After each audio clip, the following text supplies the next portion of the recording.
চীন মানেই শুধু গ্রেট ওয়াল নয়, আজ আমরা যাচ্ছি বেইজিং এর রাজকীয় ইতিহাসের এক জীবন্ত সাক্ষী সামার প্যালেস। পরিবার, প্রাইভেট কার, নৌকা ভ্রমণ আর শেষে বেইজিং এ আমরা কোথায় খেলাম তার বৃত্তান্ত। পুরো দিনটা কেমন কাটলো চলুন দেখি। এখানে বলে রাখা ভালো যে বেইজিং শহরে আপনি বাংলা খাবার খুঁজে পাওয়াটা খুবই দুষ্কর। এখানে স্যাফরন রাইস অর্ডার করেছি, চিকেন টিক্কা নিয়েছি, ম্যাঙ্গো লাচ্ছি, ফিশ টিক্কা আর হচ্ছে ল্যাম রোগান রোস্ট যেটা। একবেলা খেয়ে দেখলাম যে এখানে খরচটা কেমন। আমরা রান্না করেই খাচ্ছি এখানে চায়নাতে আসার পরে। বেইজিং এর সামার প্লেসে আমরা এখন নৌকা ভ্রমণ করতে যাচ্ছি।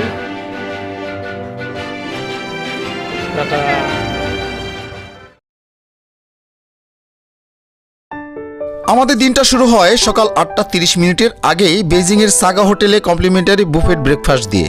ইন্ডিয়ান, কন্টিনেন্টাল সব মিলিয়ে খাবারের অপশন বেশ ভালো।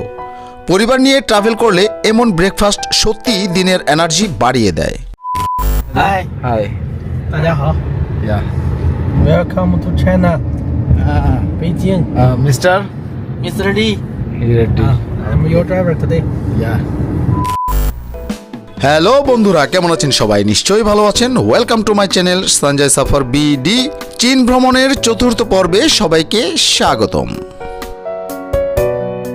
পরিবার নিয়ে থাকলে আমরা সব সময় কার রিজার্ভ করার চেষ্টা করি।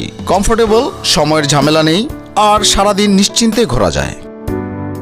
বন্ধুরা, আজ সারাদিন অর্থাৎ 8 ঘন্টার জন্য এই ট্যাক্সিটি রিজার্ভ করতে আমাদের খরচ পড়েছিল 280 চাইনিজ ইউয়ানের মতো, যা বাংলা টাকায় আসে প্রায় 4900 টাকা।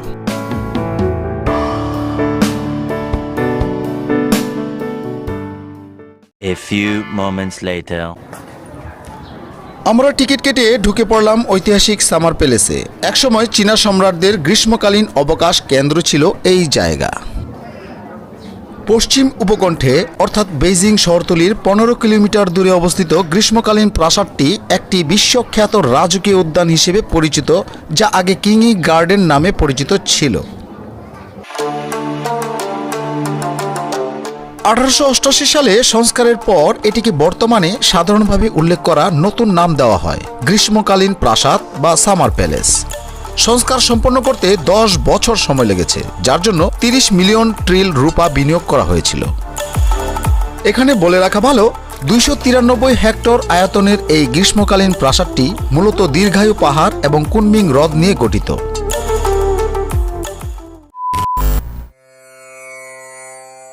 এখানকার সবচেয়ে সুন্দর অভিজ্ঞতার একটা হলো পাবলিক নৌকা ভ্রমণ। প্রায় 1 ঘন্টা নৌকায় বসে লেকের বুক চিরে চারপাশের পাহাড়, প্রাসাদ আর প্রকৃতির দৃশ্য দেখতে দেখতে সময় কিভাবে যে চলে যায় বোঝাই যায় না। সেই রকম একটি অভিজ্ঞতার সাক্ষী হতে যাচ্ছি এখন আমরা। বন্ধুরা, বেইজিং এর সামার প্লেসে আমরা এখন নৌকা ভ্রমণ করতে যাচ্ছি। এই হচ্ছে কি আমাদের নৌকা। তো এটা দিয়ে আমরা এখন একটা দ্বীপে যাব, আইসল্যান্ডে। তো এই আইসল্যান্ডের কাছাকাছি আমরা আবার এক্সিট গেটে চলে আসবো। তো চলুন তাহলে। এই শান্ত পরিবেশটা ক্যামেরায় ধরা কঠিন, এটা নিজে এসে অনুভব করতে হয়। এখানে আপনি বিভিন্ন শৈলীর 3000টিরও বেশি রাজকীয় উদ্যান স্থাপত্য খুঁজে পেতে পারেন, যা মোটামুটি 3টি অঞ্চলে বিভক্ত, বিশেষ করে প্রশাসনিক, আবাসিক এবং মনোরম এলাকা।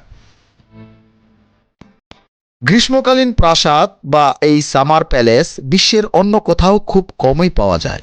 এমন একটি উদ্যানের মাস্টারপিস তার মূল এবং সূক্ষ্ম নকশার জন্য বিশ্বের উদ্যান নকশা শিল্পে প্রভাবশালী অবস্থান উপভোগ করে। বন্ধুরা, এবার আসল কথায় আসি।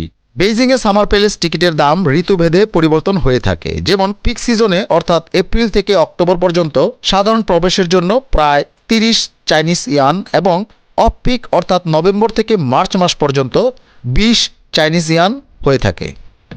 আপনি যদি কম্বো টিকিট নিতে চান তাহলে এর সাথে অতিরিক্ত প্রতিটি স্পটের জন্য আলাদা করে 10 চাইনিজ ইয়ানের মতো করে আপনাকে খরচ গুনতে হবে, যেমন বুদ্ধ টাওয়ার, সুজো স্ট্রিট কিংবা দেহি উদ্যান ইত্যাদি।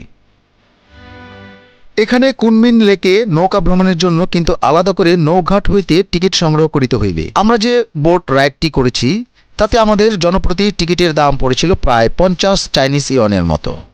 A few moments later.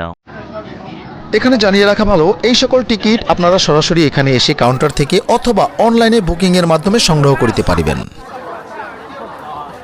নৌকা থেকে নেমে ধীরে ধীরে আমরা সামার প্যালেসের শেষ অংশে চলে আসি। পুরো জায়গাটা ঘুরতে আমাদের সময় লেগেছিল প্রায় 4 থেকে 5 ঘন্টার মতো। ইতিহাস, প্রকৃতি আর ফ্যামিলি টাইম সব মিলিয়ে জায়গাটা সত্যিই অসাধারণ। A few moments later. বন্ধুরা, এখন বাজে দুপুর 2:45। এত ঘোরাঘুরির পর ক্ষুধা তো লাগবেই, তাই সামার প্যালেস ভিজিট শেষ করে আমরা এখন রওনা দিলাম বেইজিংয়ের ফেমাস ইন্ডিয়ান বাংলা রেস্টুরেন্টের দিকে।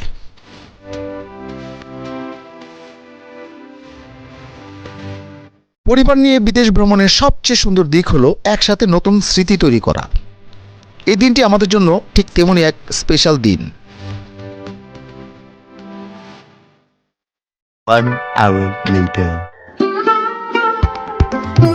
ফাইনালি চলে এলাম বেইজিংয়ের পরিচিত নাম গঙ্গেশ রেস্টুরেন্টে।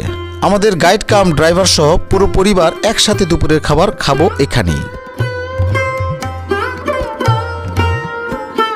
বন্ধুরা, এই রেস্টুরেন্টে খাবারের মান এবং খরচ কত পড়লো সেটাই আপনাদেরকে তুলে ধরবো। চলুন ভেতরে যাওয়া যাক।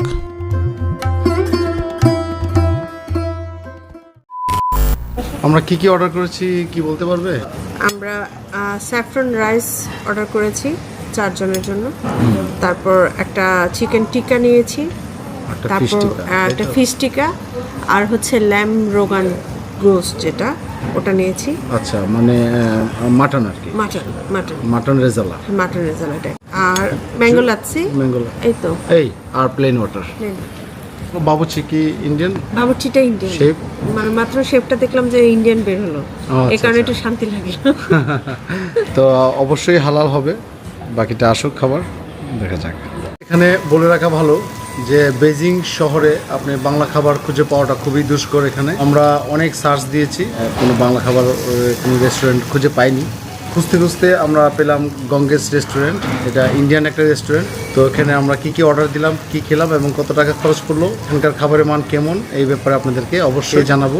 বেইজিংয়ের একদম মিডলে এই রেস্টুরেন্টটা। আপনার সঙ্গে থাকুন আর দেখতে থাকুন।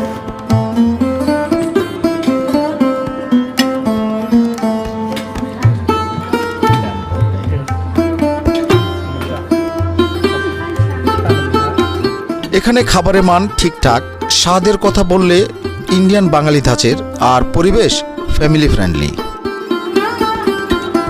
মাটনটা কেমন হয়েছে? ভালো না? প্রপার হয়েছে? যেটা ভেবেছিলাম সেটাই, খাবারের মান যথেষ্ট ভালো। বন্ধুরা, আমরা জানি বেইজিং শহর একটি কস্টলি শহর, তারপরও এখানকার খাবারের খরচ আমাদের কাছে Cheers. অনেক বেশি মনে হয়েছে। Cheers! A few moments later. বন্ধুরা, দুপুরে আমরা যে লাঞ্চ করলাম এখানে 569 ইয়ান টোটাল আমাদের খাবার। বাংলাদেশি টাকায় যদি কনভার্ট করা হয় হিউজ টাকা। তো আমরা যেটা করেছি, একবেলা খেয়ে দেখলাম যে এখানে খরচটা কেমন। আমরা রান্না করেই খাচ্ছি এখানে চায়নাতে আসার পরে, এই জন্য all credits goes to my wife Nupur. বন্ধুরা, সারাদিন আমরা বেইজিংয়ে সিটি ট্যুর করলাম, কোথায় কোথায় গেলাম তা ভিডিওতে দেখতে পেরেছেন। ফাইনালি আমরা এখানে গঙ্গেশ রেস্টুরেন্টে লাঞ্চ করলাম। এখন ব্যাক টু দ্য প্যাভিলিয়ন, মানে আমাদের হোটেলে, কারণ আর্লি চলে যেতে হবে, ব্যাগ গোছাতে হবে, অনেক কাজ আছে। আগামীকালকে আবার আমাদের বুলেট ট্রেন করে গুয়াংজু যাব। তো আশা করি কালকে ভিডিওটি আরও মজা হবে, আরও ভালো লাগবে। ওয়ার্ল্ড ফাস্টেস্ট ট্রেনে আমরা যাচ্ছি গুয়াংজুতে। দেখতে দেখতে ভিডিওটি শেষ প্রান্তে এসে আমরা পৌঁছেছি। আমার পরবর্তী ভিডিও দেখার আমন্ত্রণ জানিয়ে আমি সঞ্জয় আপনাদের কাছ থেকে এখানে বিদায় নিচ্ছি। তো আবার দেখা হবে আমার নেক্সট ভিডিওতে। সে পর্যন্ত সঙ্গে থাকুন, ভালো থাকুন, সুস্থ থাকুন। টাটা।